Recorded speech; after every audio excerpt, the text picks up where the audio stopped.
In this lecture, we're discussing dynamic compilation. In particular, we're interested in transferring programs over a network so that they can be executed at a target machine or a target computer. We'd like the transfer format of these programs to be high level and architecture agnostic, that is, independent of any particular architecture, so that we can ship it to any target machine and translate it down to the native code of that machine. We don't want to transfer native code because it's only going to work for the single target machine for which the format is designed. So what we want to do instead is transfer in a high-level representation, in an architecture-independent representation, our programs, and then at the target, we need to do that translation. We've talked in the past about various ways of doing this translation. The primary one we've discussed is interpretation. And this is where we're going to take this representation of a program in bytecode. It's a compact format that's architecture independent, and interpret it instruction by instruction as the instructions execute on the fly at runtime. We're going to, and that line by line execution means line by line parsing or reading the instruction from memory, parsing it, deciding on its opcode, and implementing that opcode with a handler. Okay, so that's one way we can translate bytecode to native code at runtime. We talked about various optimizations to make this faster, including indirect threading, direct threading, replication, and super instructions. You should be familiar with each of those terms and be able to define them with examples at this point. Today, however, we're going to talk about compilation. This is an alternative to interpretation, and how it works is instead of translating every single bytecode instruction one at a time, we're going to look at blocks of instructions that are about to execute and convert those en masse to native code equivalents. So we can do this at the method level. For every method or function that's about to be invoked, we can convert the entire method. We could do it on a sub-method basis. That is, we could do part of the method, just the paths that are actually executed in the method, if we wanted to continue our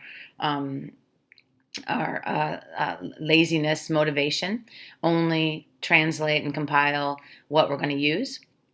The most common is method level compilation. The next thing to know is that you've probably heard of the term JIT compilation or just-in-time compilation. What this means is that the very first time you execute a method for the first time, you wait until that time to compile the method into native code. So you're going to just-in-time compile the method so that you only do the compilation if you know for sure you're going to execute that method.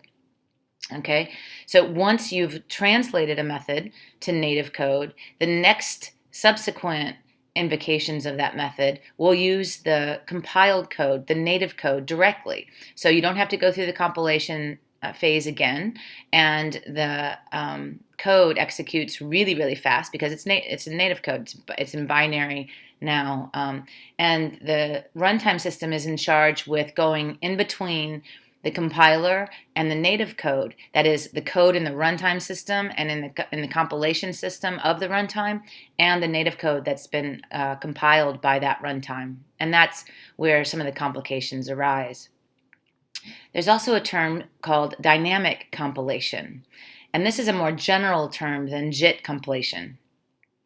Again, JIT compilation is just-in-time compilation. Dynamic compilation is JIT compilation, but it also it encompasses all other types of runtime compilation. That is, you may JIT a method the first time it's invoked, but later, after you see it run for many, many times, say it's a hot method, then maybe you want to recompile it when you have more information about how the program is using that method. So dynamic compilation in general is the idea that you can compile at runtime, period. If you have a JIT compiler, that's a dynamic compiler. If you want to recompile code, not just on the first time a method's invoked, that's you can do so, and that's called dynamic compilation. So dynamic compilation encompasses JIT compilation and the ability to recompile things over time.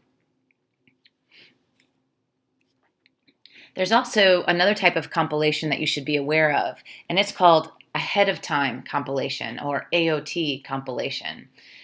The idea here, and this is used in embedded devices, sometimes on smartphones, Java code is compiled ahead of time so that native code is sent to that phone so that it executes much faster and it doesn't have the overhead of compiling at runtime. There's also some security risks of compiling at runtime, and so ahead of time compilation avoids all these. The downside, though, is that it requires the entire program. We lose a lot of dynamism in our programs when we are unable to load pieces of the program on the fly from potentially different locations. However, that doesn't occur too frequently, so you could argue that in some cases where performance and battery power matter most, you don't want to compile at runtime, you want to compile ahead of time. But again, once a program is compiled for a particular architecture, it cannot be executed on any other architecture. So you have to have the intelligence to ahead of time compile for all the possible architectures you want your program to run. So you're losing portability by doing ahead of time compilation, but you're gaining a simpler runtime system at the target and less overhead at the target for compilation. The other thing that you might be missing here with ahead of time compilation is when I'm able to compile a program at runtime, I can observe what that program is doing exactly while it is running. And I can compile and optimize according to the patterns of the behavior of that program. Ahead of time compilation has no idea how the program is going to execute, and so it has to statically compile, assuming all possible activities and behaviors are possible. Another thing to consider here is if I'm transferring native code, it's much harder to ensure type safety and memory safety because I've gotten rid of all the types by compiling down to native code. And so there's got to be some sort of sandbox or memory safety mechanism at the target to ensure that the code hasn't been modified in a way that can take advantage of the target machine with ahead of time compilation. But we're going to focus on dynamic compilation in this lecture. Primarily, if you look at runtime systems today, the most highly performant runtime systems that translate bytecode at runtime, they use a combination of interpretation and dynamic compilation, or a combination of compilers in the same runtime system. And the idea here is if you had an interpreter, you could execute the program and get started really quick. You don't have to wait for big pauses to compile. You just translate one instruction and you start the execution. So you could use the interpreter at first so that you have a low startup cost and you get things going. And then you could observe the program to identify what parts of the program warrant compilation. That is, what parts of the program do you constantly re-invoke? Because only if you're going to execute code over and over are you going to see a major benefit from compilation. And so, and then the idea of dynamic multiple compilers in a dynamic compilation setting is the same thing. You could have a compiler that's really, really fast, much like an interpreter, but doesn't do much optimization. And then you could have an optimizing compiler that only executes on code or only translates code that is hot or that executes repeatedly. So most modern runtime systems that care about performance use an interpreter first, followed by dynamic compilation, potentially repeatedly over time, or a fast dynamic compiler first, and then an optimizing compiler repeatedly thereafter.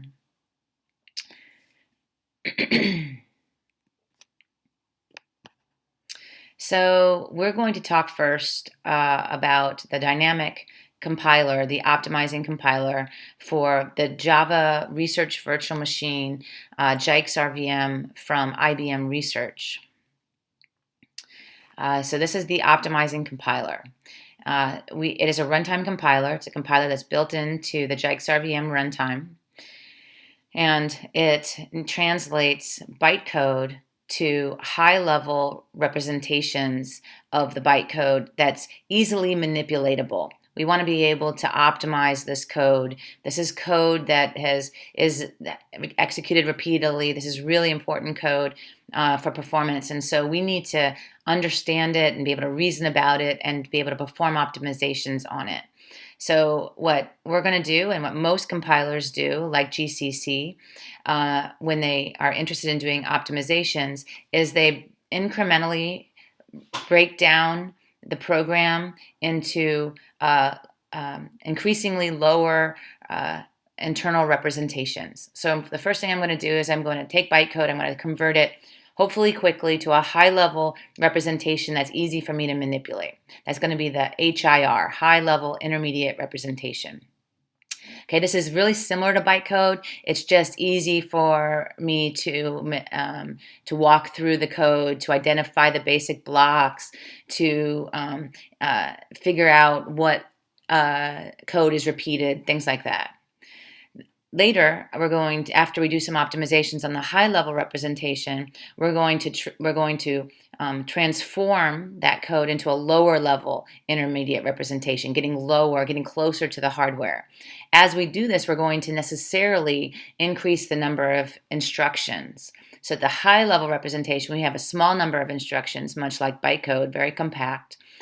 As we move lower, we're going to introduce more and more instructions because we're getting closer and closer to the native code. And the native code have very low level, very fine-grained instructions that we have to get to. At this level, we can perform some additional optimizations because we know we have more of a view of what the program is going to look like for this architecture. And then finally, we're going to go to the assembly code of the machine. This is going to be the machine level intermediate representation, where we do our final steps to translate and link the program as native code in memory. Each of these representations, HIR, LIR, and MIR, are a series of tuples. There's an operator and a set of operands. In JIX-RVM, all of this is typed because the bytecode is typed. We need to carry on that information because we can use that information to generate efficient machine code ultimately. If you've taken a compiler class, you've probably heard of an intermediate representation called 3-address code or quadruples. These are the same kinds of things. They're just an easy way to access the different fields of an instruction object. It has an operator and a set of operands. It's really easy to get to and reason about and perform optimizations over.